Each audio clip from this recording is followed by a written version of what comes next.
Bonjour à tous, bienvenue à cette conférence de presse de présentation des résultats de l'année 2016. Cette conférence sera présentée par Thomas Buberl, directeur général, Gérald Arlin, directeur financier, et Jacques de Peretti, président-directeur général d'AXA France. Cette conférence sera suivie d'une session de questions-réponses. Certains membres du Management Committee sont dans la salle, Benoît Clavran, Gaël Olivier et Paul Evans. Vous pouvez aussi poser vos questions sur axa.com, sachant qu'on laissera la priorité aux questions de la salle. Merci beaucoup. Thomas.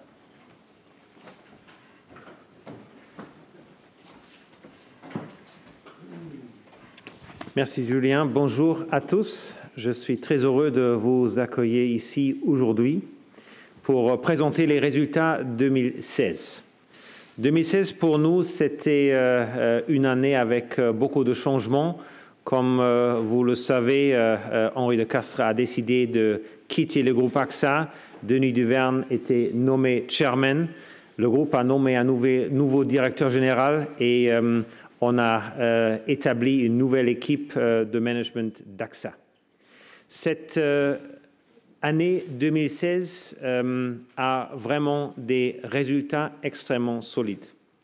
Pour la première fois dans l'histoire d'AXA, on est arrivé à un chiffre d'affaires de 100 milliards d'euros, avec un bénéfice record de 5,7 milliards. Tout ça avec un bilan extrêmement stable, une ratio de solvabilité autour de 200%, et je suis extrêmement fier qu'on a chaque jour 107 millions de clients qu'on peut vraiment servir et augmenter leur protection. Ça veut dire notre plan qu'on a annoncé l'année dernière, on a complété la première phase. Pourquoi?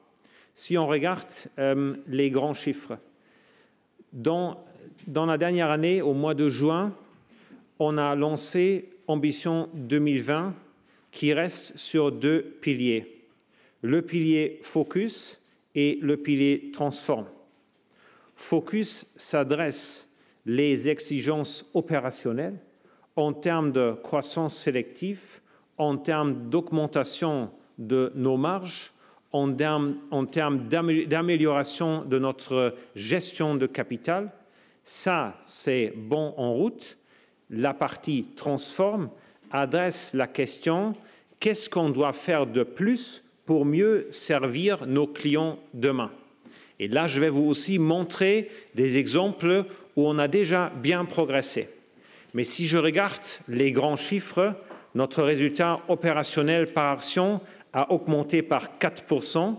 On a communiqué une fourchette de 3 à 7%, dépendant des marchés financiers. Là, on est bien dans la fourchette. Et si on regarde l'environnement qu'on a eu jusqu'ici, c'était assez exigeant. Et avec 4%, on est très fiers de vraiment être au milieu de cette fourchette.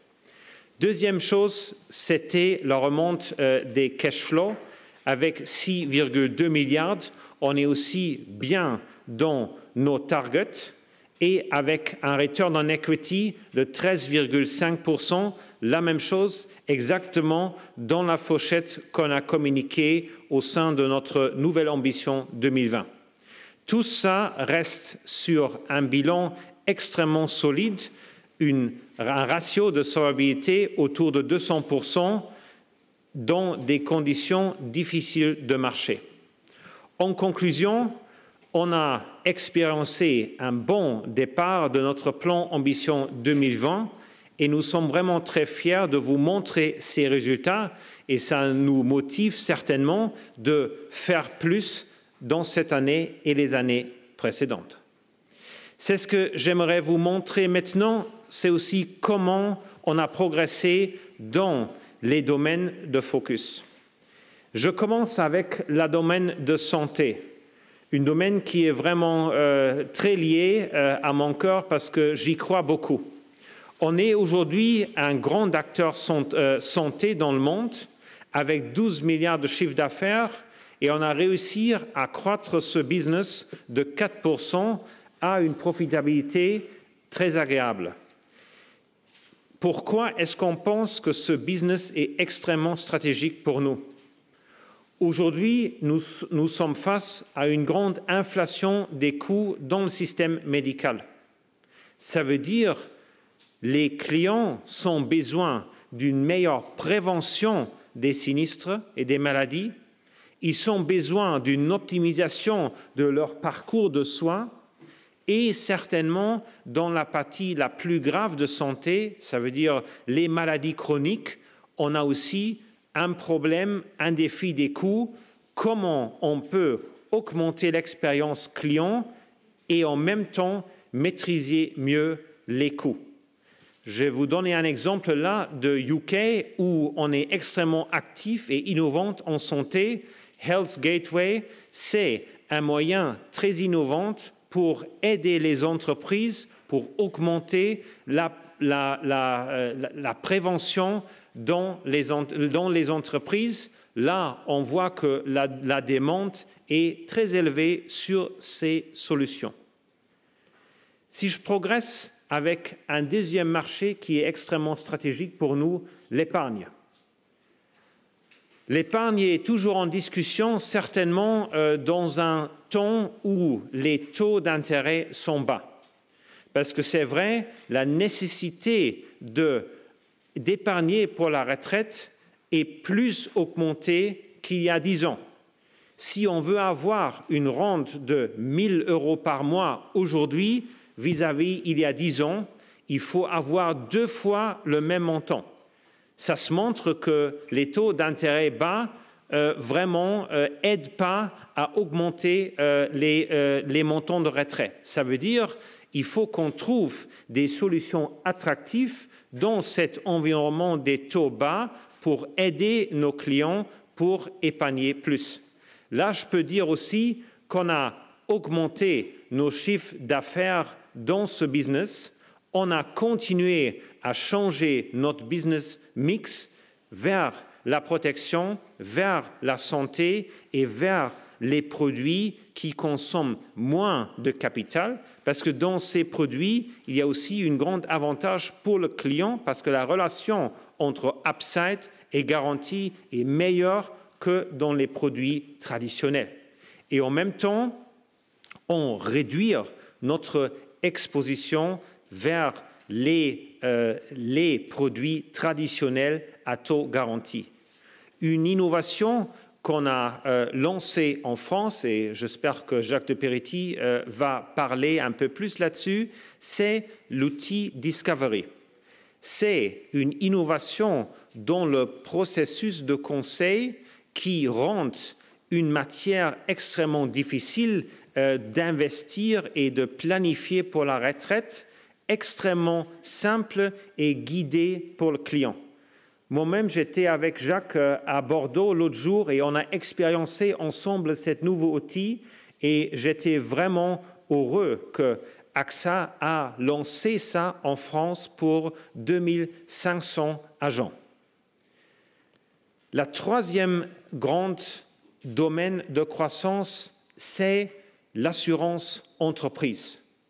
Aujourd'hui, ça représente à peu près la moitié de notre chiffre d'affaires et c'est un marché qu'il faut vraiment regarder dans une manière segmentée. On a les petites et moyennes entreprises, le coiffeur, le bistrot, on a le mid-market, ce sont les entreprises entre 500 et 1000 personnes, et on a les grandes entreprises internationales. Toutes ces entreprises ont des besoins complètement différents. Aujourd'hui, on adresse ces besoins avec des entités différentes, avec des approches très différentes.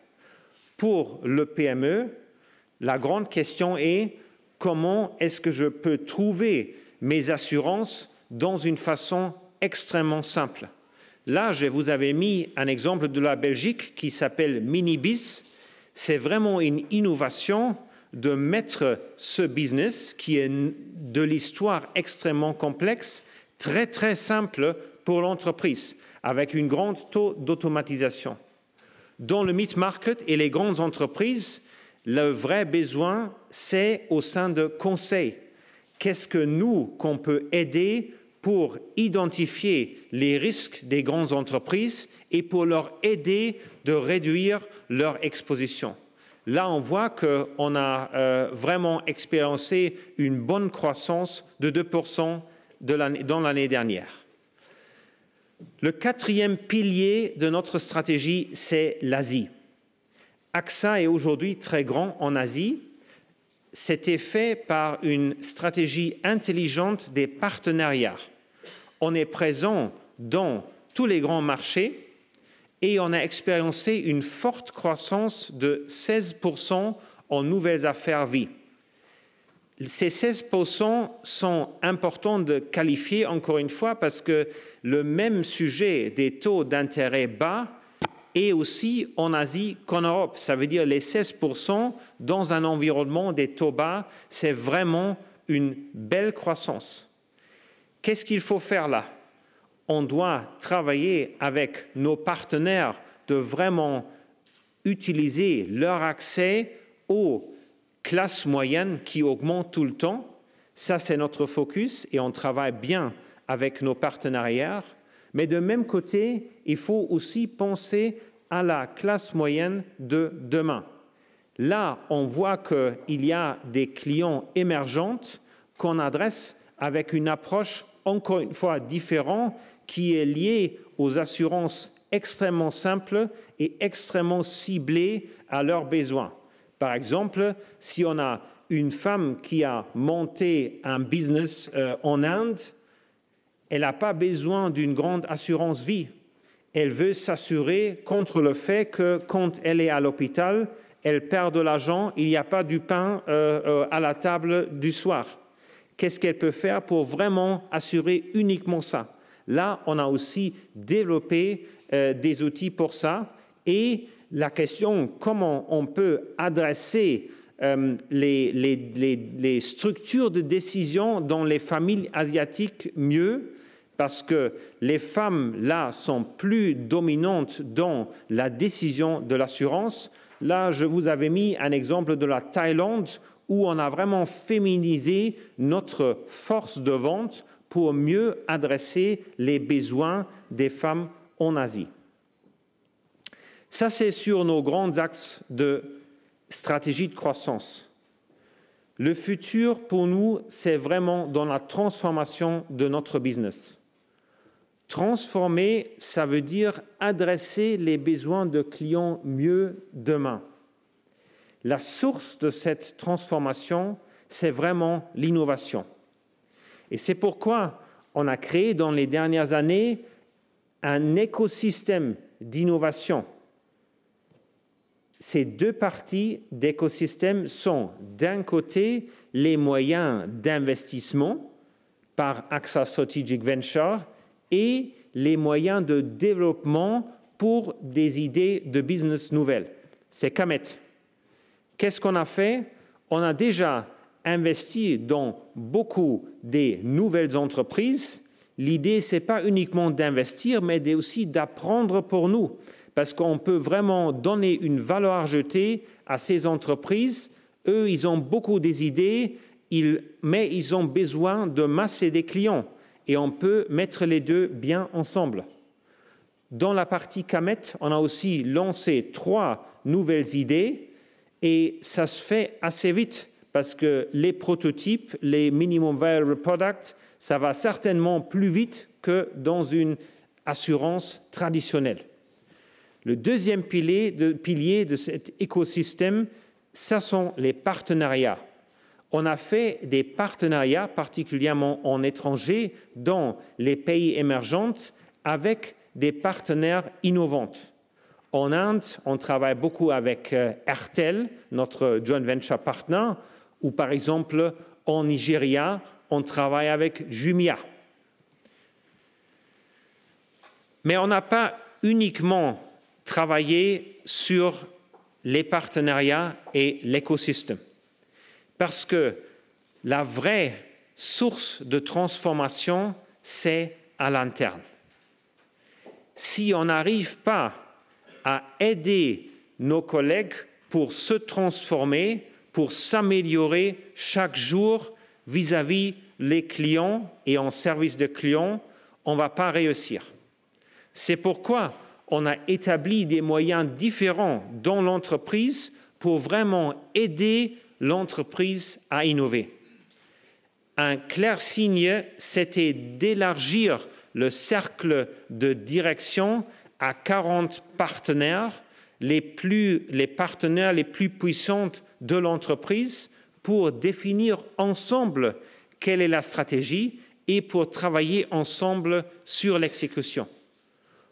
Où on a aussi mis un grand budget à côté pour aider nos collaborateurs pour acquérir ces nouvelles compétences qu'on a besoin.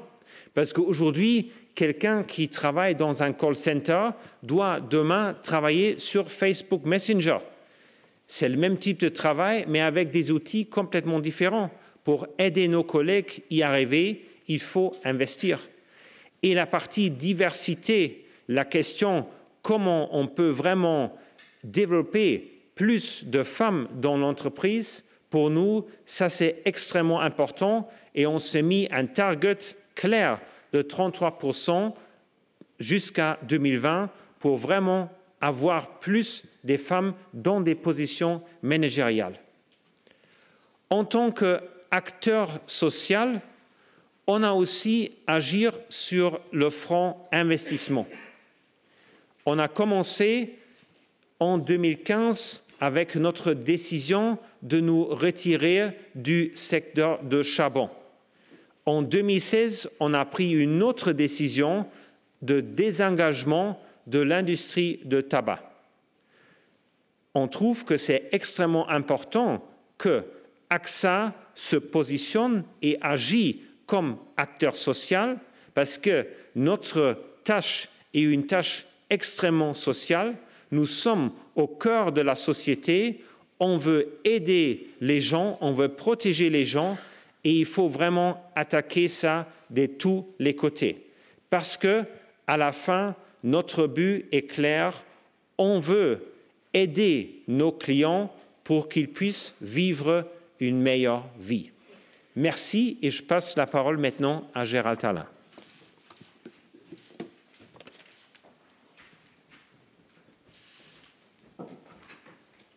Merci Thomas. Bonjour à toutes et à tous. Donc, je vais commencer ma présentation en vous détaillant les principaux chiffres de nos lignes de métier. Je passerai ensuite la parole à Jacques parce qu'il reviendra avec plus de détails sur la performance d'AXA France et je sais que la performance d'AXA France vous intéresse. Commençons déjà par l'activité vie, épargne, retraite. Au global, si vous voulez, notre activité vie, épargne, retraite, santé, elle augmente de plus 2%. Au premier semestre, vous en souvenez peut-être, nous étions à moins 2%, ce qui signifie une bonne progression sur la deuxième partie de l'année. Maintenant, rentrons en plus de détails dans les différentes lignes de métier. En prévoyance santé, je vous rappelle que la prévoyance santé, c'est quand même 45% aujourd'hui de nos affaires nouvelles. Donc, on a une croissance de plus 2%, avec une bonne croissance dans des pays comme la Suisse, comme Hong Kong, comme l'Espagne. Les unités de compte, les moins 10% d'unités de compte s'expliquent par deux choses. Premièrement, les conditions de marché défavorables en Italie. Deuxièmement, notre retrait annoncé de l'épargne individuelle en Belgique. Le Fonds général épargne, plus 15%, avec une bonne progression dans des pays comme la Chine, comme le Japon et comme Hong Kong. Enfin, EPCVM et autres, plus 10%, principalement grâce à la France. Notre collecte nette, vous le voyez en bas à gauche, notre collecte nette en 2016 a été de 4,4 milliards, ce qui est important, et principalement sur des produits, sur la prévoyance et la santé, qui a représenté la plus grosse collecte nette, et nos marges sur affaires nouvelles sont de 40%, ce qui fait qu'au total, la valeur de nos affaires nouvelles augmente de 5% au cours de l'année 2016. Passons maintenant au résultat opérationnel. Donc, le résultat opérationnel de l'activité vie, épargne, retraite, santé augmente donc de plus 2% à 3,5 milliards.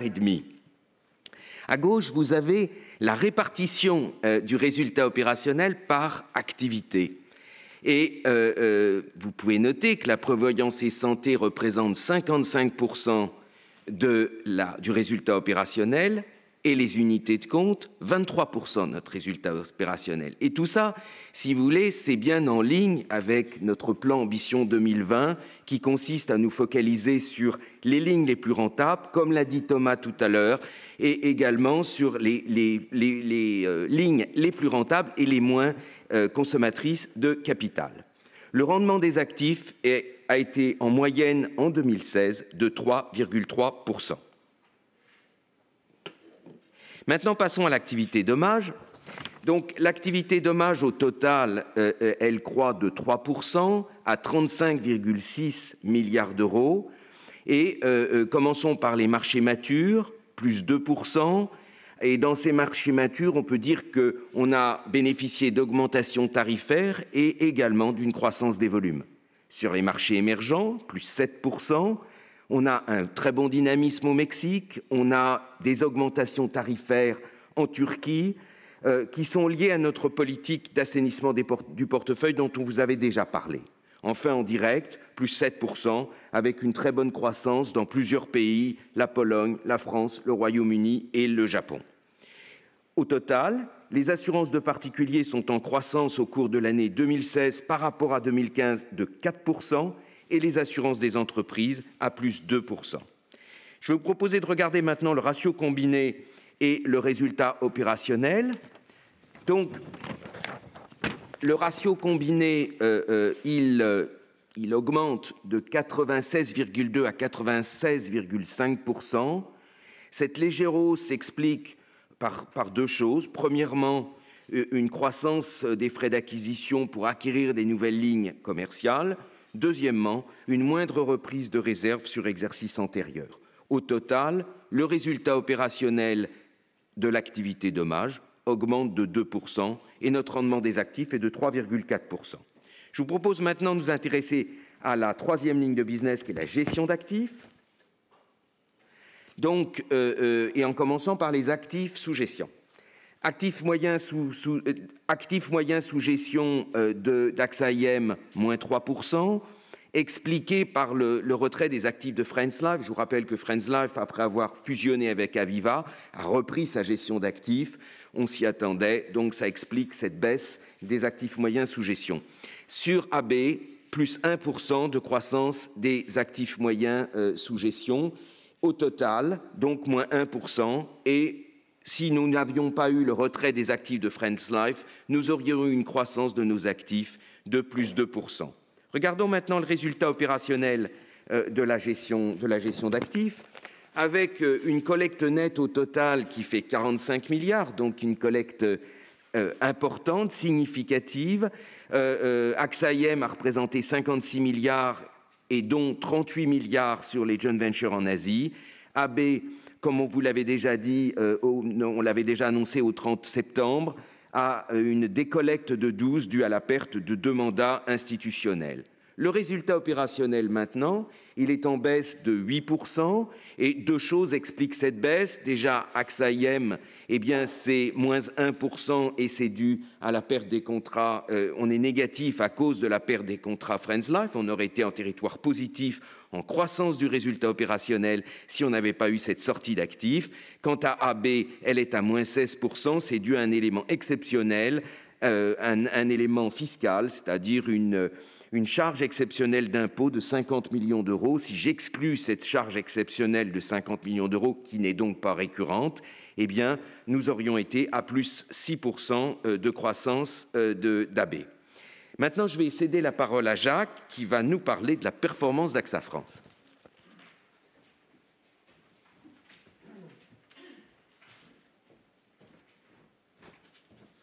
Bien, merci Gérald. Bonjour à toutes et bonjour à tous.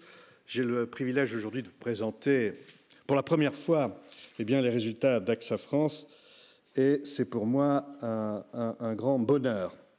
Alors, tout d'abord, je voudrais attirer votre attention sur 4 ou 5 points qui me paraissent mériter celle-ci. D'abord, le chiffre d'affaires. le chiffre d'affaires d'AXA France s'est établi à 22,8 milliards, en hausse de 4,1% par rapport à l'année dernière, et ce qui fait en gros un petit milliard. Et cela, bien sûr, tiré par l'activité assurance-vie qui s'établit à plus 5,8%. Si on regarde maintenant le résultat de nos opérations, eh bien celui-ci est stable et solide à 1,338 milliard. Et comme vous le voyez sur le transparent en haut à droite, vous voyez qu'il est bien réparti sur l'ensemble des activités que nous menons. L'IARD, bien sûr, la prévoyance santé, et puis l'épargne, j'y reviendrai, tant sur sa partie unité de compte, que nous avons beaucoup développée, que sur sa partie fonds euros. Maintenant, je voudrais faire un petit zoom sur l'IARD. L'IARD, vous le voyez, a amélioré sa rentabilité nettement, et le ratio combiné de notre activité IARD s'établit à 94,1% en baisse, en amélioration de 1,2% par rapport à l'année dernière, en dépit d'une augmentation de la sinistralité événements naturels et de la sinistralité sur l'automobile. Dernier point que je voudrais signaler, il concerne l'assurance vie, qui se porte bien, qui est en croissance de 5,8%. Si on regarde les activités, eh bien d'abord l'épargne. L'épargne s'est bien comporté l'année dernière, et ce qui nous satisfait aussi, c'est que le taux de diversification, c'est-à-dire le taux d'unité de compte sur notre collecte épargne en 2016 s'établit à 40% dans un marché compliqué avec beaucoup de volatilité financière. C'est un taux stable par rapport à l'année dernière, et c'est un taux c'est une performance assez élevée puisque c'est 2 fois plus que le marché français. C'est le fruit bien sûr de l'innovation constante que nous menons en matière d'unité de compte, et puis aussi de la qualité de nos équipes. J'y reviendrai tout à l'heure. Si on regarde maintenant l'activité collective, et notamment l'activité santé-prévoyance, vous voyez qu'elle est en hausse de 6%, c'est une belle performance. La santé à l'intérieur est en hausse de 8%. C'est le fruit, ça reflète l'augmentation de notre portefeuille de 25 000 contrats en un an, ce qui est considérable, et ça démontre aussi la capacité que nous avons eue à saisir les opportunités, bien sûr, de la réforme ANI. Enfin, un dernier zoom sur l'activité prévoyance individuelle. Vous voyez qu'elle est en croissance de 8%, c'était très inscrit dans notre plan d'action, et c'est le fruit d'une très très forte mobilisation commerciale, notamment de nos agents généraux, qui ont permis de réaliser 306 000 affaires nouvelles au cours de l'année 2016. Voilà pour les chiffres, ils sont bons, ils sont solides, ils sont au rendez-vous. Je voudrais maintenant évoquer l'avenir et parler de notre vision, de notre feuille de route, et vous verrez que c'est dans le droit fil de ce qu'a décrit Thomas et Gérald, Focus and Transform. Alors, notre vision, c'est très simple pour 2020, c'est être le premier assureur multispécialiste, grâce à un service multi-accès, j'y reviendrai, compétitif et innovant, et très clairement, pour offrir beaucoup plus de simplicité à nos clients. Alors, être le premier assureur multispécialiste en France, vous me direz, c'est déjà le cas. Pas vraiment, nous sommes un assureur généraliste. Ce que nous voulons demain, c'est que sur chacune des activités que nous menons, eh bien, c'est que nous apportions le plus de plus-value, la plus grande plus-value à nos clients. Ça a été l'objet de notre réorganisation. Nous avons, au 1er janvier 2017, rassemblé tous ceux qui faisaient le même métier dans la même équipe, de manière à augmenter cette expertise, cette plus-value que nous pouvons offrir à notre client. Très clairement aussi, nous souhaitons être une entreprise exemplaire en matière d'exigences réglementaires.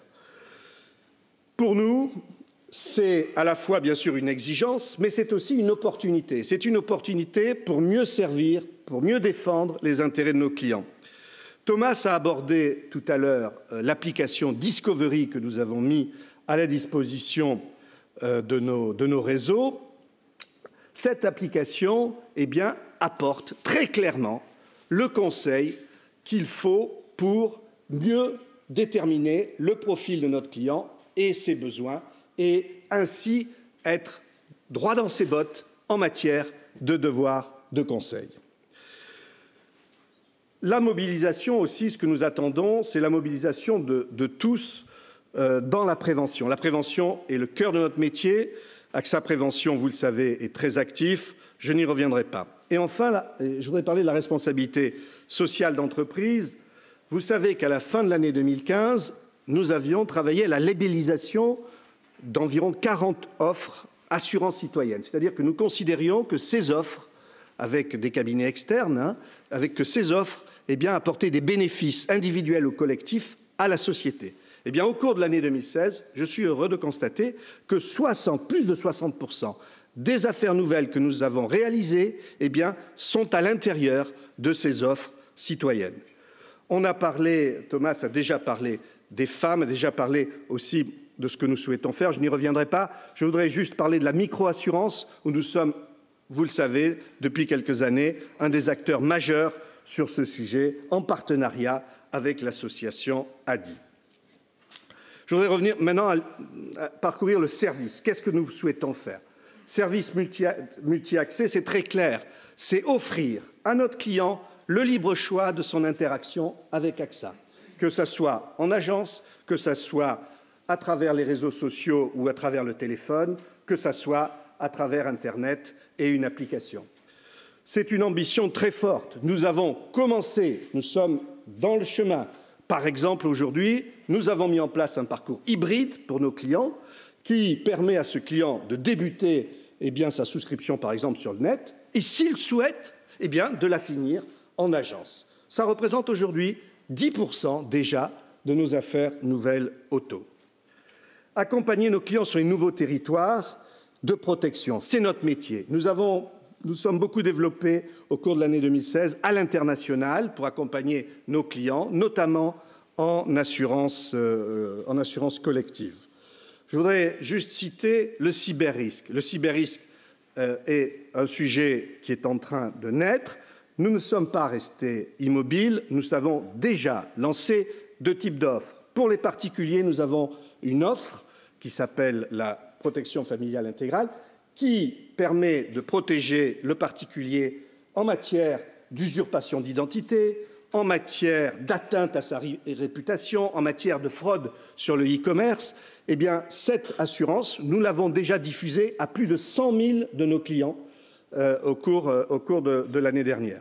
En matière d'entreprise, nous avons complètement refondu notre offre. Nous avons maintenant une offre innovante, et c'est Gaëlle qui l'a fait quand elle était chez AXA France, qui est particulièrement ciblée sur chacune des entreprises et qui n'est pas une offre générique qui doit répondre aux besoins de tous et pas aux besoins de chacun.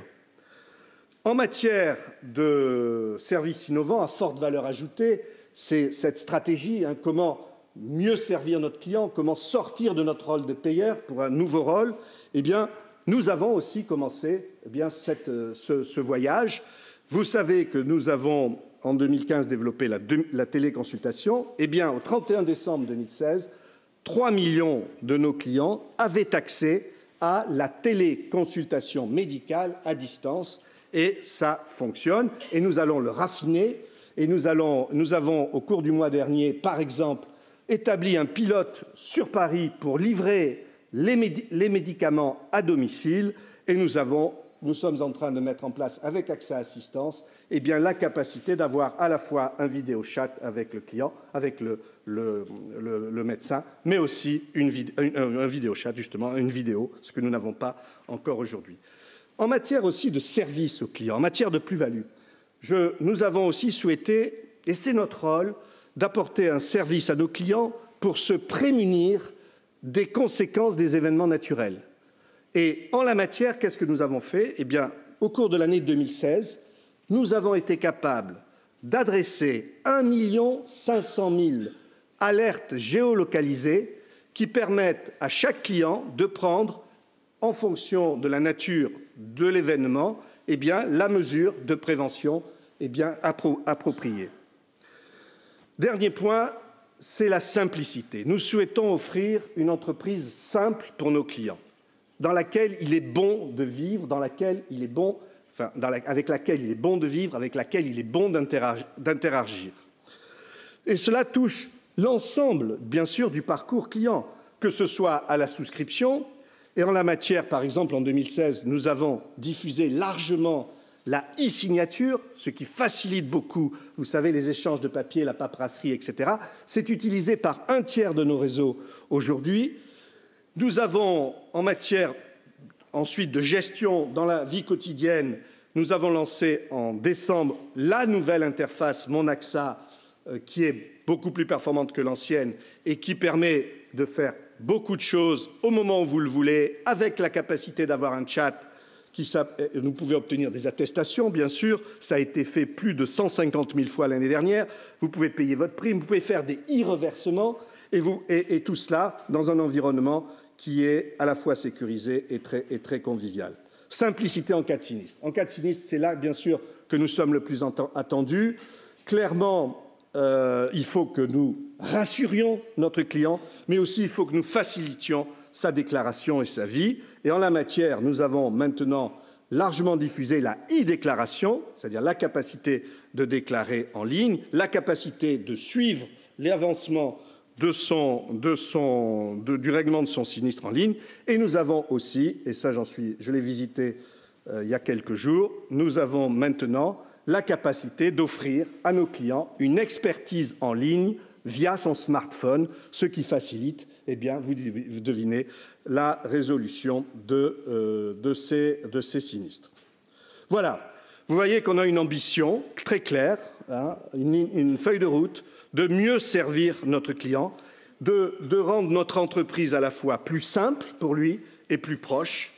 Et nous la menons, cette ambition, bien sûr, grâce à l'engagement légendaire des équipes internes d'AXA, vous le savez, mais aussi grâce à l'ensemble de nos réseaux de distribution, première force commerciale en France, et qui, pour nous, constitue une véritable pépite.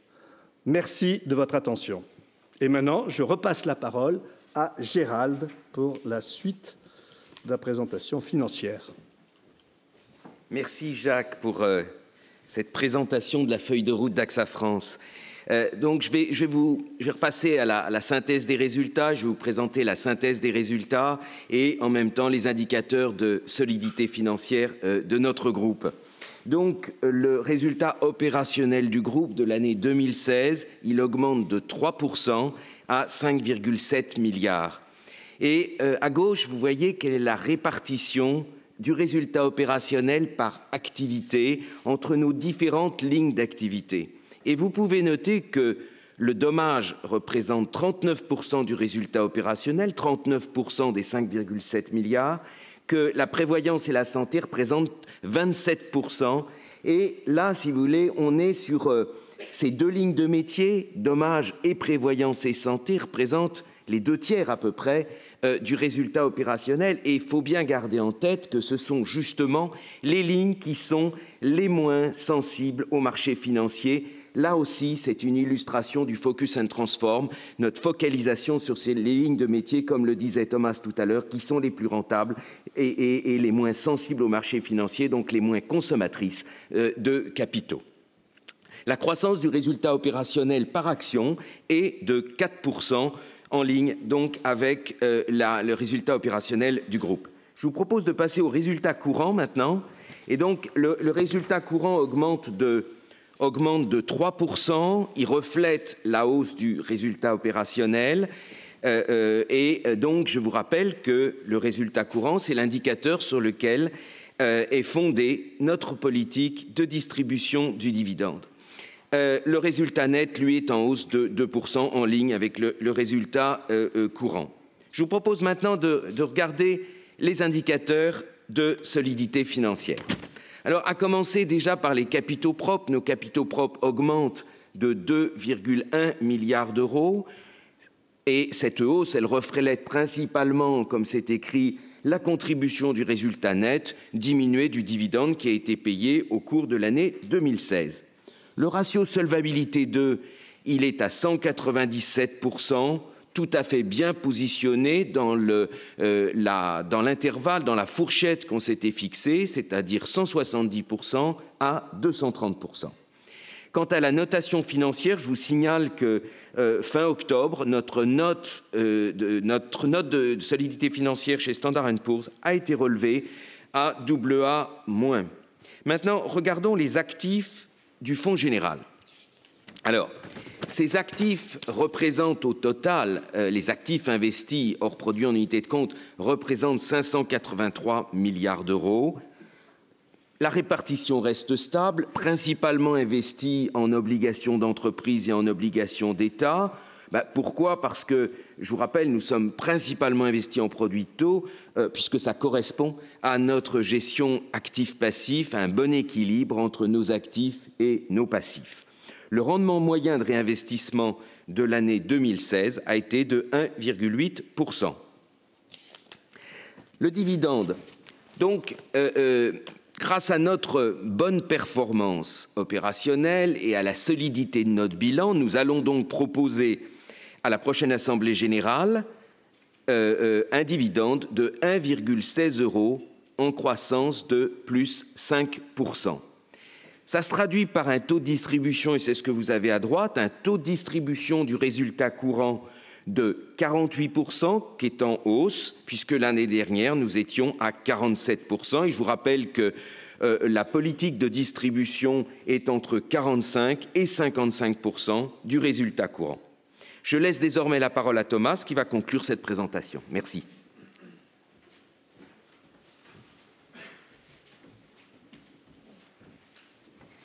Merci Gérald. Pour la conclusion, on a présenté aujourd'hui des résultats extrêmement solides. Pour moi, c'est vraiment un bon départ vers notre ambition 2020 qu'on a présentée en juin de l'année dernière. On est extrêmement clair dans cette ambition où on se focalise. On se concentre dans la partie focus vraiment sur l'exécution et l'amélioration de notre business. Et je passe beaucoup de temps dans les entités. J'ai cité la France, j'étais en Mexique et aux États-Unis la semaine dernière, où je parle beaucoup avec les équipes. Les équipes sont fières de travailler pour AXA. Et beaucoup de fois, les gens se disent, bon, transformation, est-ce que ça veut dire peur? Non. Transformation donne de l'énergie. Vous avez vu Jacques qui est extrêmement énergie et dédié à transformer AXA France. Et je trouve ça dans toutes les équipes, soit dans les services clients, dans la distribution. Les gens ont envie de transformer notre métier et de servir nos clients mieux. Parce qu'on veut vraiment bouger dans l'innovation. On est innovant, on est entrepreneurial, on veut être leader mondial dans l'innovation de l'assurance. Parce que notre vision, c'est vraiment comment on peut donner à chacun de nos clients pour vraiment vivre une vie meilleure. Merci pour votre attention. Maintenant, c'est temps pour vos questions. Et j'aimerais bien que, avant de poser votre question, vous vous présentez vite. Merci.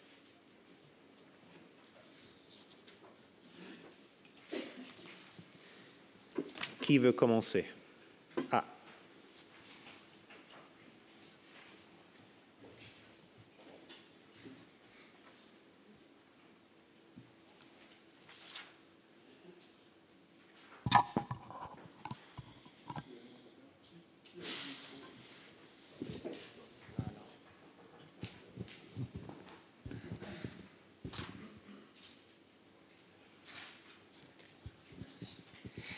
Bonjour, Florian Delambilly, News Assurance Pro. J'avais plusieurs petites précisions pour AXA France. Vous avez parlé de l'augmentation du portefeuille en collectif. Je voulais savoir ce qu'il en était sur le dommage de particulier et quel était le poids des hausses de tarifs sur l'augmentation du chiffre d'affaires, sur ce segment en particulier. J'avais une autre question, c'était sur l'impact de la transformation sur l'emploi. On a vu au mois de septembre ce que ça avait fait sur les hypothèses qu'il y avait sur la Belgique. Est-ce que d'autres pays pourraient être concernés par ces répercussions sur l'emploi au niveau groupe et peut-être au niveau de la France en particulier? Et merci pour ces deux questions. Je suggère que Jacques va répondre à la première question et va aussi donner la réponse française pour la deuxième question. Et moi, je vais reprendre la deuxième question sur le niveau global. Jacques. Bien. Merci pour votre question. En ce qui concerne donc l'activité française, vous avez vu qu'elle a été très soutenue avec une hausse de 4,1% et tirée, comme je vous l'ai dit, par l'assurance vie qui connaît une hausse de 5,8%. L'activité IARD est un peu en retrait. Elle est stable à moins 0,4% et à l'intérieur, pour répondre précisément à votre question, elle est en légère croissance en matière d'assurance du particulier et en décroissance aussi légère en matière d'assurance entreprise. Ce qui démontre que sur ce marché, deux phénomènes ont eu lieu en 2016. D'une part, nous n'avons pas passé beaucoup de majorations parce que on était dans un contexte assez particulier avec une sinistralité qui se tenait plutôt bien et vous savez une concurrence accrue liée à la loi Hamon. Et donc cela a aussi eu un impact sur la progression un peu plus faible que d'habitude en matière d'IARD de notre chiffre d'affaires.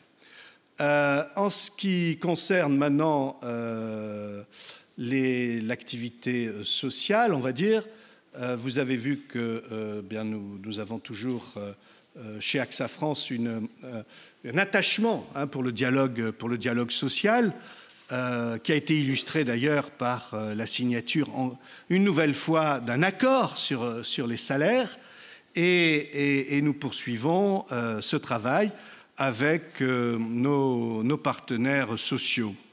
Nous avons, vous savez, des accords très forts, comme ce que nous appelons la GPEC, qui assure à nos collaborateurs une perspective de carrière dans notre entreprise, ou dans les entreprises d'AXA en France exactement. Et notre principal challenge, soyons bien clairs entre nous, c'est bien sûr, nous réduisons régulièrement les effectifs grâce au départ, qui ne sont pas tous remplacés, mais notre véritable challenge, c'est d'apporter à tout le monde la formation qui est nécessaire pour faire face à toute la transformation que nous venons de décrire et que Thomas a largement impulsée. Merci Jacques. Et c'est exactement la même chose pour les autres pays. Parce que si on se demande encore une fois, transformation, ça veut dire quoi? Transformation, ce n'est pas uniquement je transforme le papier à l'écran. Transformation, pour nous, c'est vraiment changer la relation avec notre client final, dans le sens qu'on veut améliorer les chemins de clients, on veut établir une relation plus forte avec le client final et on veut augmenter notre gamme de services avec cette clientèle finale. Jacques a cité quelques nouveaux services. Ça veut dire qu'on a des nouvelles compétences qu'il faut vraiment acquérir, on a des nouveaux profils qu'on a besoin et on a aussi des gens et leur travail n'existe plus.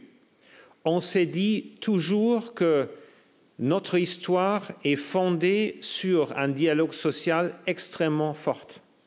AXA, juste pour votre mémoire, était le premier de créer un comité entreprise au niveau européen avant que la loi était établie. Ça veut dire que ces racines de dialogue social sont extrêmement fortes et on veut vraiment continuer ce dialogue social. Chaque entité dans AXA a une responsabilité locale et doit décider quels sont les moyens nécessaires au niveau local pour vraiment faire cette transformation et pour être compétitif. C'est pourquoi la réponse à la transformation en France, en Belgique, en Angleterre, en Allemagne, c'est toujours une réponse différente. Et c'est pourquoi vous voyez des programmes différents avec une intensité différente, mais toujours dans cet esprit de dialogue social et de trouver les solutions ensemble en dialogue.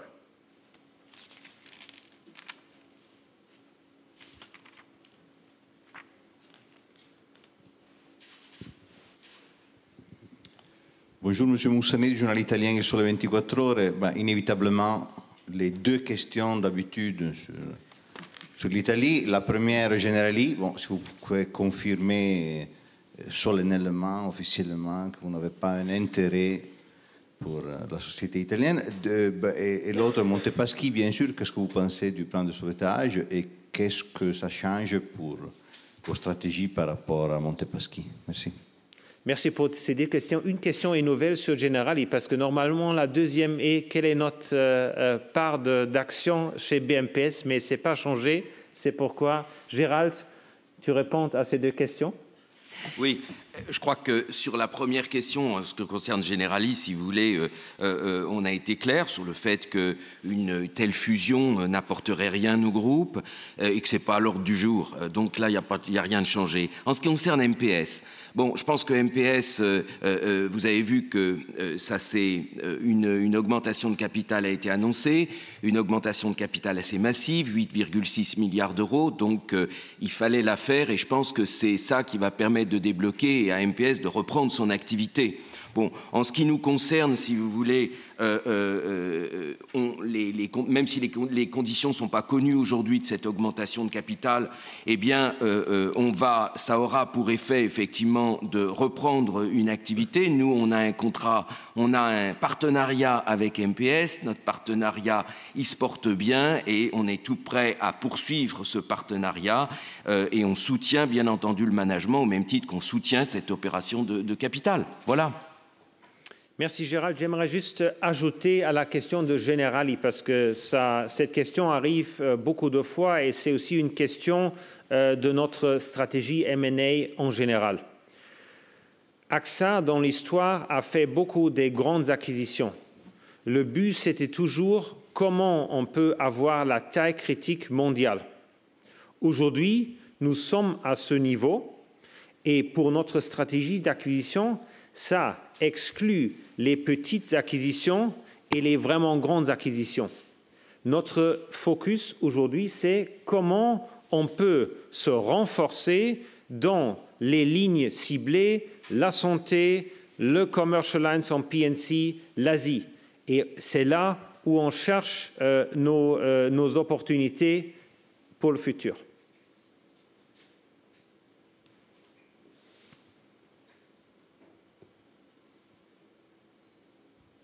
C'était deux questions là-bas, madame. Mais on a du temps pour toutes les questions. Bonjour, Muriel Breman pour Investir. Je voulais savoir comment vous teniez compte dans la gestion de votre portefeuille d'actifs du risque politique en France et si vous étiez beaucoup interrogé par les investisseurs étrangers sur ce sujet. Là, il faut demander à un Français de répondre. Gérald. Bon, écoutez, là, aujourd'hui, donc, on a une exposition qui est très diversifiée. On a une exposition sur le gouvernement français et sur les titres d'État français qui n'a pas augmenté ces derniers temps. Pourquoi? Parce que ces derniers temps, on a surtout investi dans les titres qui sont des titres obligataires d'entreprise au titre de diversification parce que ça rapporte plus. Bon, je pense, si vous voulez, et ça c'est plutôt un commentaire général, bon, c'est certain que le spread de la France a augmenté un petit peu. Bon, la France, les titres d'État français à 10 ans doivent être à peu près aujourd'hui à 1%. Bon, il ne faut pas oublier qu'il y a 3 ans, on était à des niveaux qui étaient bien supérieurs. On avait eu une augmentation de 150 points de base extrêmement rapide. Donc, bon, il faut rester calme, il faut pas paniquer. On a un portefeuille qui est extrêmement diversifié et voilà ce que je peux vous dire. Et si je prends l'exemple de l'année 2016, mais ça sera également le cas en 2017, vous voyez qu'en 2016, eh ben, on a principalement acheté des obligations d'entreprise et d'autres produits diversifiés. Voilà à peu près le panorama et la situation dans laquelle on est. Merci Gérald.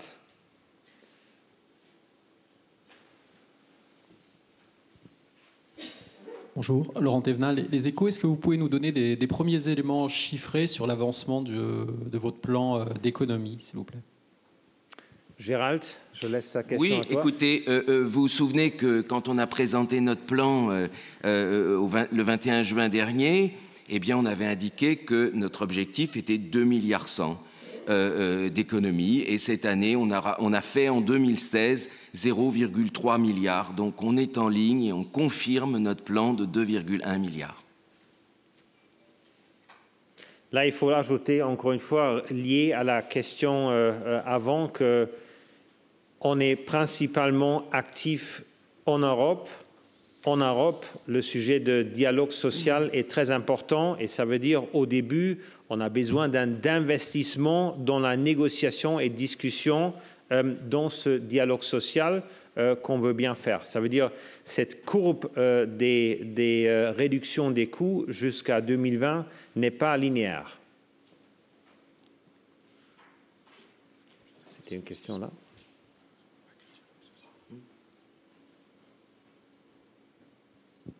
Oui, bonjour, Grégoire Pinson, Challenge. C'est une question plutôt pour M. de Peretti.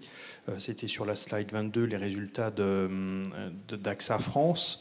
On voit une baisse sensible dans le résultat opérationnel de la partie vie épargne retraite, alors même que l'activité semble augmenter en santé, prévoyance collective. Voilà, donc je voulais avoir l'explication de cette différence, de cette divergence. Merci pour votre question qui démontre que vous avez un œil aiguisé. En effet, vous voyez qu'en ce qui concerne la vie épargne retraite, nous avons un résultat opérationnel qui est en baisse par rapport à l'année dernière, ce qui n'est pas le cas de l'IARD avec cette hausse.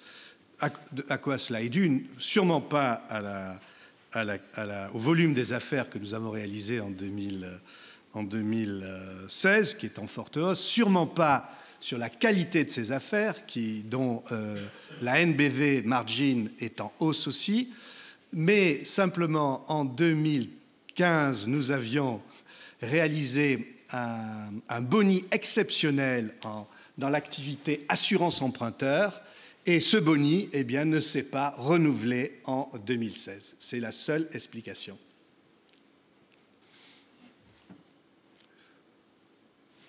D'autres questions? Deux dames là-bas.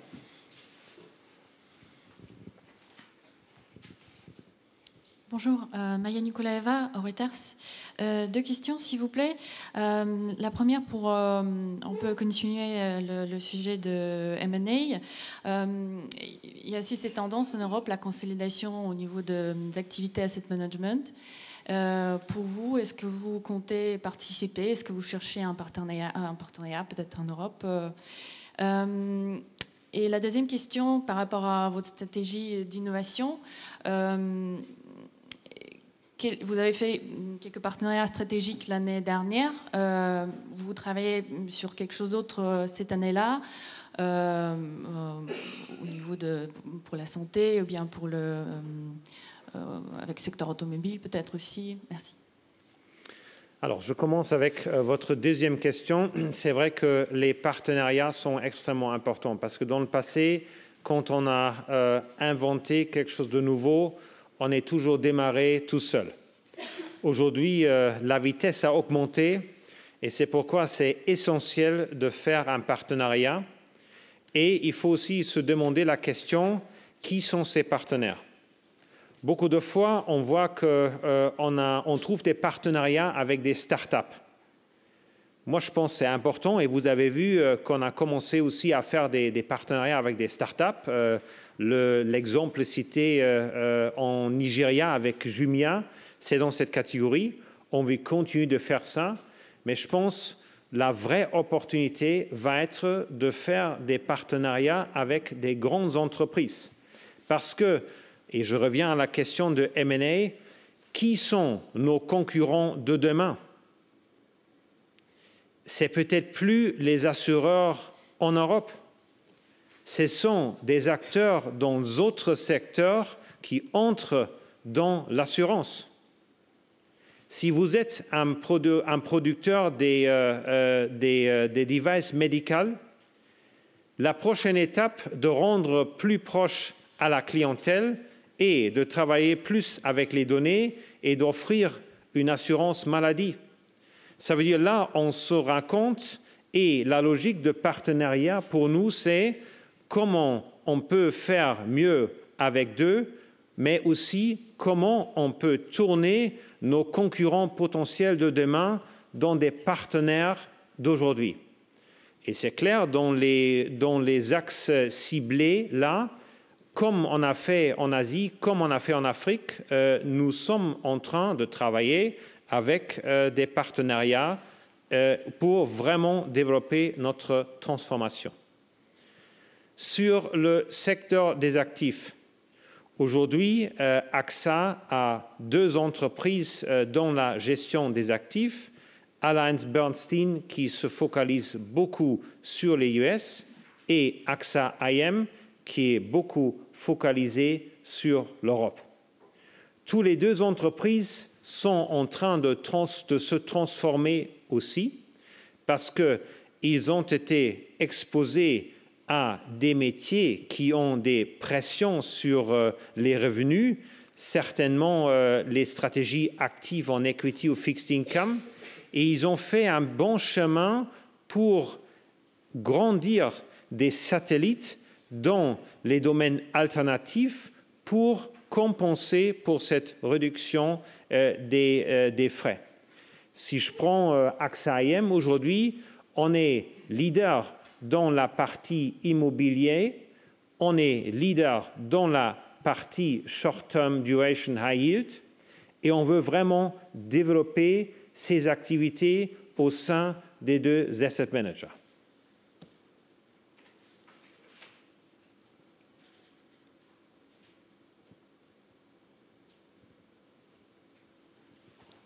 Bonjour, Jeanne Grandin de l'AGFI. Sur les UC, est-ce que vous pouvez revenir sur les facteurs de baisse du chiffre d'affaires et du résultat en UC? Et après, j'ai aussi 2 questions. Est-ce que vous pouvez donner plus de précision sur la baisse du ROE et la baisse du ratio combiné? Bon, je laisse ces 3 questions à Gérald.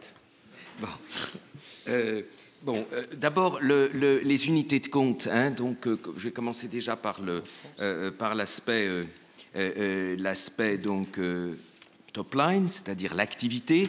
Je vous avais dit qu'il y avait 2 raisons principalement à la baisse des 10%. C'est principalement le fait qu'on a, si vous voulez, des marchés qui ont été défavorables en Italie. Je vous rappelle qu'en Italie, dans le cadre de notre partenariat avec MPS dont on parlait tout à l'heure, eh bien, on vendait beaucoup de produits en unité de compte et ces produits en unité de compte, ils ont été, comme partout, sur la première moitié de l'année, si vous voulez, affectés par les marchés qui n'étaient pas bons. Et vous avez eu le même phénomène à peu près partout, y compris en France. Et puis, deuxièmement, il y a eu les problèmes propres à MPS. Et puis, deuxièmement, on avait aussi une activité de produits en unité de compte en Belgique et on a décidé, comme vous le savez, on a annoncé donc l'arrêt de l'activité individuelle en Belgique. La deuxième, donc ça, c'est ce qui explique la partie donc activité. Maintenant, sur le résultat, si vous voulez, les produits en unité de compte, on a une baisse de notre résultat avant impôt de 2%. Et ça, c'est dû à des fees qui sont plus bas et qui viennent de l'Italie, comme même raison que pour l'activité. Et je vous rappelle qu'en Europe, les produits en unité de compte ont souffert, comme je vous le disais tout à l'heure, de niveau des marchés boursiers qui étaient plus bas, donc nos fees sont plus bas, et ça explique à peu près cette baisse de 2%. Après, les États-Unis, il y a eu des compensations plus et moins, mais grosso modo, c'est surtout la France et les actifs moyens. Alors, vous avez une autre question qui est, je crois, la troisième, le ratio combiné. Le ratio combiné, effectivement, comme je le disais tout à l'heure, il a augmenté. Et en fait, d'où vient cette augmentation ? C'est-à-dire, je vais prendre quelque chose d'un peu plus fin entre ligne individuelle et ligne commerciale. En ce qui concerne les lignes individuelles, on a baissé de 0,3%, donc on a une amélioration, comme on a pu le voir au cours des dernières années, sur nos lignes individuelles. En revanche, sur les lignes commerciales, là, on a une dégradation d'environ 0,3-0,4 points, et ça, c'est dû, comme je vous le disais, aux frais d'acquisition, c'est-à-dire on a dû investir pour acquérir de nouveaux clients, et c'est ça qui explique cette légère dégradation. On est tout à fait confiant. Je vous rappelle qu'on a présenté le 21 juin un plan dans lequel on avait dit qu'à l'échéance du plan en 2020, on vise 94-95 en matière de ratio combiné, et on confirme cet objectif. Merci Gérald.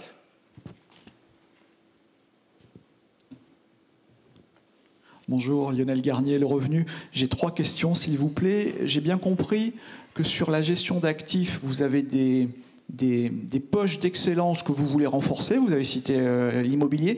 Mais qu'en est-il de la philosophie globale ? On voit qu'il y a quand même des tentations de concentration dans ce secteur. Est-ce que c'est une option pour AXA IM ou pour Allianz Bernstein? Est-ce que vous réfléchissez à des solutions industrielles pour réduire les coûts en la matière? Deuxième question porte sur le cash flow libre qui est stable d'une année sur l'autre. C'est pas, voilà, c'est stable. À quelle échéance peut-on s'attendre à une amélioration, à une hausse? Et une troisième question porte sur la solvabilité qui est en baisse d'une année sur l'autre. Est-ce que vous pouvez donner quelques éléments de compréhension sur la raison de la baisse? Merci. Alors, je vais commencer avec votre première question et après, Gérald va répondre aux questions 2 et 3. Alors, sur la gestion d'actifs, comme j'ai dit avant, on est en train de transformer ce métier aussi. On voit les mêmes tendances de la transformation comme dans le secteur vie. Aujourd'hui, nous sommes sur une bonne route. C'est vrai que dans le métier, on regarde une forte concentration des métiers. Mais la question se demande, est-ce qu'il y a une stratégie qui fait du sens? Parce que juste pour combiner, si on analyse toutes les acquisitions du passé, on n'a pas beaucoup qui ont vraiment donné la valeur. Si on veut aller dans cette route, il faut vraiment trouver une acquisition, une fusion, je ne sais pas quoi, qui fait du sens. Et si on regarde le marché aujourd'hui, c'est assez limité. C'est pourquoi je pense pour nous, c'est extrêmement important de se développer nous-mêmes parce que l'asset management est beaucoup lié à l'assurance vie parce que certainement sur AXA IM, une grande partie, c'est notre propre bilan. Et deuxièmement, si on se projette dans le futur de l'assurance vie, la question d'allocation des assets, la question de structuration des assets, c'est une compétence clé d'une assurance et si on veut se développer là, c'est extrêmement important qu'on a ces compétences chez nous et qu'on peut vraiment les développer. C'est pourquoi il faut différencier un peu l'environnement de ce qu'on voit là et c'est ce qu'on fait du sens pour nous. Gérald, pour questions 2 et 3. Bon, sur la question 2, donc le cash flow du groupe, 6,2 milliards. Quelques remarques là-dessus. D'abord sur le cash flow. Donc le free cash flow, 6,2 milliards, stable par rapport à l'an dernier, vous avez totalement raison, mais il faut bien savoir que c'est le cash flow de nos entités opérationnelles, c'est-à-dire c'est le cash flow qui vient de nos sociétés vie, qui vient de notre société dommages et de nos sociétés de gestion d'actifs. Donc derrière, si vous voulez, il y a également la holding. Et vous avez peut-être noté que notre activité holding, eh bien, la contribution au résultat de la holding, je l'ai dit tout à l'heure, s'est améliorée. Donc si vous voulez, en net, vous avez une amélioration du cash flow. Deuxième remarque, je vous rappelle que le free cash flow, on avait dit, quand on a présenté notre plan, 28 à 32 milliards. Bah, vous faites le calcul vous-même, quand on est à un niveau de 6,2 multiplié par 5, on est plutôt en haute fourchette. Donc, j'ai aucune inquiétude là-dessus. Troisièmement, il ne faut pas oublier que ce qui est important pour nous aussi, c'est ce qui remonte au niveau du groupe. C'est ce qu'on appelle en jargon le remittance ratio. Et on a toujours dit que notre remittance ratio, c'est-à-dire ce qui remonte réellement en cash au niveau de la holding. Et ce qui remonte en cash au niveau de la holding, si vous voulez, on a toujours donné une indication entre 75 et 85% du free cash flow, donc des 6 milliards d'euros. Et là, on est à 88%. Donc, vous voyez, on était à 88%, là, on est à un niveau, oui, 89%. Donc, on est à un niveau qui est supérieur, là encore, aux hautes fourchettes. Donc, tout à fait, non, on est sur une très bonne tendance au niveau du cash flow. Vous pouvez me rappeler la dernière question, s'il vous plaît ?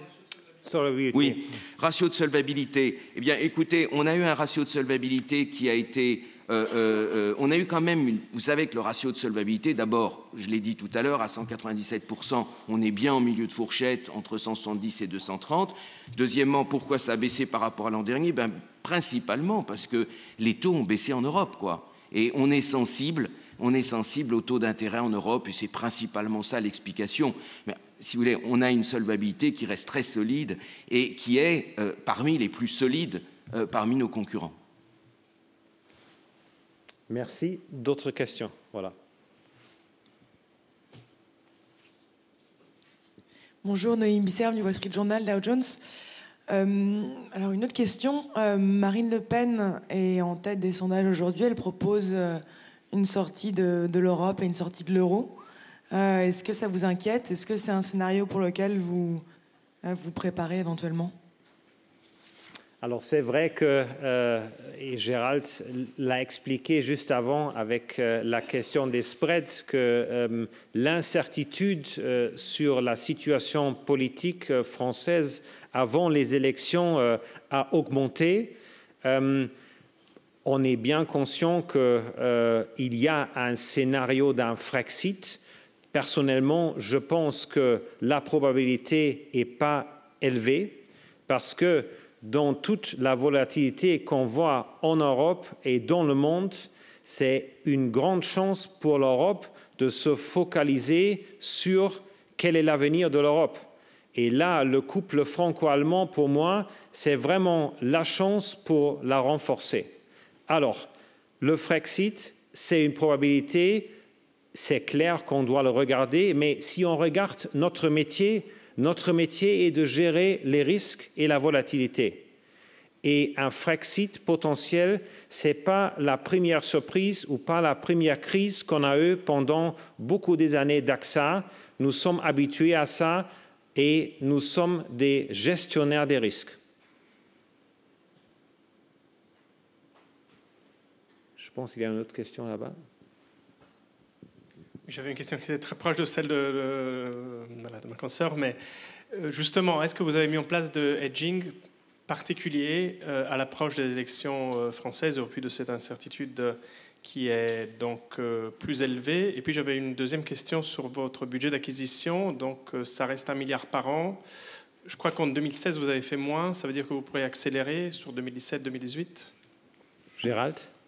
Oui, ben, sur le, je crois que j'ai répondu aussi tout à l'heure, c'est-à-dire qu'on a le hedging, vous savez, faut être raisonnable. Quand vous avez un bilan de presque 600 milliards, ce que vous pouvez hedger, c'est tout à fait marginal et souvent, ça pourrait même aboutir à des mauvaises décisions. Le hedging, on le fait tout le temps, on le fait par la gestion des risques, par la diversification. C'est pas au dernier moment que on va acheter une protection. Mais vous voyez, je le disais, on s'est déjà au cours des 2 dernières années, on s'est diversifié. Je vous ai dit qu'on n'a pas acheté de titres français. On l'avait dit du reste, compte tenu du niveau extrêmement bas, qui reste très bas. Hein, je veux dire, aujourd'hui, vous achetez à 1%, il y a d'autres opportunités en prenant des risques de très bonne qualité pour avoir plus que 1. Je vous ai dit tout à l'heure que L'an dernier, on a acheté à 1,8%. Cette année, en moyenne, j'espère qu'on va pouvoir tourner un peu au-dessus de 2%, et c'est plutôt en achetant des risques, des risques d'entreprise. Sur votre deuxième question, en ce qui concerne le budget, oui, on avait dit qu'on avait un budget d'environ 5 milliards sur la durée du plan. C'est toujours vrai. Est-ce que ça signifie de toute façon que cette année, effectivement, on n'a pas eu d'acquisition? On a un petit peu plus que 5 milliards, voilà ce que ça veut dire. Mais si vous voulez, je crois que ce qui est important, c'est exactement ce qu'a dit Thomas tout à l'heure, c'est de croître et de faire de la gestion externe dans les domaines qui nous permettent justement d'atteindre nos objectifs, c'est-à-dire le pair to partner, c'est la sélectivité, c'est tous ces sujets-là, et c'est travailler plutôt les lignes commerciales et la prévoyance santé. Donc c'est ça qui nous intéresse. Donc si vous voulez, le problème n'est pas de savoir, il faut cette année absolument faire une acquisition. On n'est pas dans cette logique, si vous voulez. Ce qui nous intéresse, c'est de faire croître le résultat par action et de nous préparer aux défis de l'avenir. Merci Gérald. D'autres questions?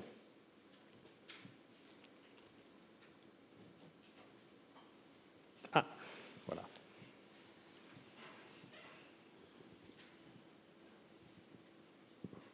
Oui, bonjour, Mathieu Protard de Reuters.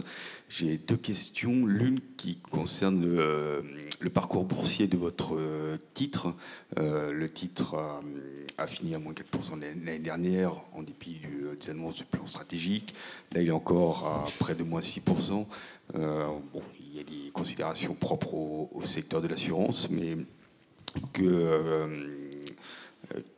quelle analyse faites-vous de la performance boursière de votre titre? Et une autre question concernant l'affaire Penelope Gate. Il y a effectivement eu des contrats entre la société de conseil de M. Fillon et le groupe AXA. Peut-on avoir des éléments? Donc vous avez confirmé l'existence de ce contrat et les montants qui ont été versés. Peut-on savoir de quel type de mission il s'agissait avec précision et en quoi et quelle était la pertinence de ces missions de conseil? Bon, je laisse Gérald répondre à la première question et moi je prends la deuxième. Bon. En ce qui concerne notre parcours boursier, bon, je crois, si vous voulez, qu'on a une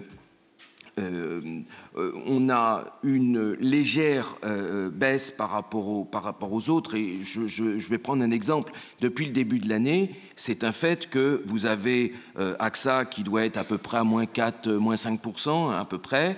Et puis, vous avez d'autres sociétés qui sont à peu près au même niveau. Et vous avez Allianz, effectivement, qui est à plus 6. Pourquoi? Parce qu'entre-temps, Allianz, il a annoncé un plan de rachat d'actions. Donc, si vous voulez, vous avez vu la réaction du marché. Et nous, on est tout à fait confiants. Allianz a présenté effectivement un plan de rachat d'actions assez massif. Nous, ce n'est pas la stratégie. Nous, on a une politique, on a été très clair là-dessus, qui était la non-dilution, et on l'applique. Bon, maintenant, sur le rachat massif de titres qui effectivement améliore sur une période courte et à court terme, si vous voulez, le parcours boursier, nous, on a beaucoup plus confiance dans notre politique Ambition 2020 pour revaloriser le titre. On est tout à fait confiant que le marché le reconnaîtra. Merci Gérald. Alors, 2F Conseil. C'est vrai que le groupe AXA a demandé à la société 2F Conseil entre mi-2012 et 2014 des services de conseil. C'était focalisé sur la question de financement des investissements de long terme dans le contexte de la crise financière européenne. C'était un mandat de conseil qui est normal dans notre secteur et dans d'autres secteurs, dans des grandes entreprises du haut niveau. Cette mission était focalisée sur la question de financement des investissements sur le long terme et pas, comme vous avez lu d'ailleurs, sur la question du système public de la santé et sécurité sociale en France. Et vous avez certainement aussi lu hier ou le jour avant-hier que le déontologue de l'Assemblée nationale a dit deux choses. Un, cette mission, elle était légale. Et deuxièmement, M. Fillon été dans n'importe quel moment sur une doute de conflit d'intérêts.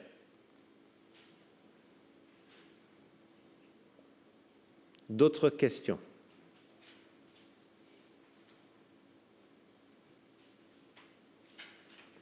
Il me semble qu'on a à peu près répondu à toutes les questions dans la salle, mais le webcast, il y a peut-être des questions. We have 2 questions online. Nous avons 2 questions en ligne. La première de Chris Candy, Insurance URM. Nous voyons ici que le gouvernement anglais va bien évidemment ici travailler sur une modification et quels sont vos niveaux de provision pour faire face à cela? Oui, alors merci beaucoup. Ce que je pourrais vous dire, c'est qu'en fait, l'industrie n'a pas été sollicitée à cette prise de décision. Donc, nous n'avons absolument aucune idée des intentions du gouvernement de la Grande-Bretagne. Bien évidemment, nous pensons à un taux de remise qui descendrait jusqu'à 1%. Thank you, Gerald. Vient de Jean-Émile de la BBC. Quelle est la stratégie d'AXA en Afrique à l'horizon 2020 et 2030? Alors, merci pour cette question. Afrique, pour nous, c'est certainement un enjeu stratégique très important. Aujourd'hui, nous sommes déjà présents dans beaucoup des endroits en Afrique, en Égypte, en Maroc, en Nigeria et aussi beaucoup dans des pays CIMA, comme le Sénégal. Pour nous, l'Afrique est extrêmement importante parce qu'il y a une nouvelle classe moyenne qui se développe. Et c'est pourquoi on se focalise sur la croissance avec cette nouvelle classe moyenne, soit par nos entités existantes que j'ai juste mentionnées, et là on se focalise, comme dans les autres pays, sur la santé et sur les risques commerciaux. On essaie et applique aussi des approches différentes à l'Europe. Par exemple, dans un pays comme l'Égypte, il n'existe pas beaucoup de systèmes santé.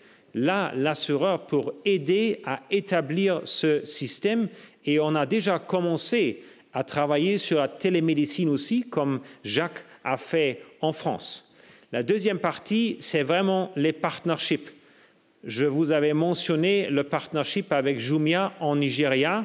Là, on veut vraiment aller dans plus des partnerships parce que c'est là où les modèles innovants se produisent. La troisième jambe, c'est l'assurance des clients émergentes.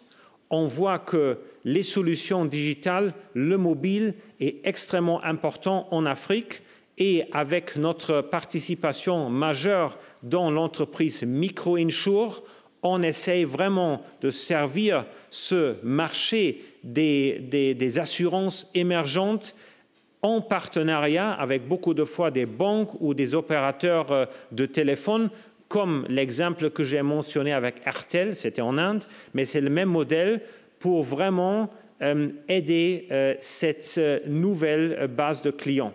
Afrique, c'est aussi important pour nous dans une autre vue. Ce n'est pas possible de copier l'approche européenne et de le mettre en place en Afrique. Ces nouveaux clients, ces nouvelles technologies demandent une approche complètement différente vis-à-vis de l'approche européenne. Des produits extrêmement simples, des produits très digitaux et aussi des produits qui ne sont pas du tout complexes. Pour nous, c'est aussi une grande source de nourrissement pour notre innovation en Europe, parce qu'on peut beaucoup apprendre de l'Afrique pour l'innovation en Europe. Est-ce qu'il y a d'autres questions sur le webcast? Il ne me semble pas. Merci pour votre présence, merci pour vos questions et je vous souhaite une bonne journée et une bonne écriture. Merci.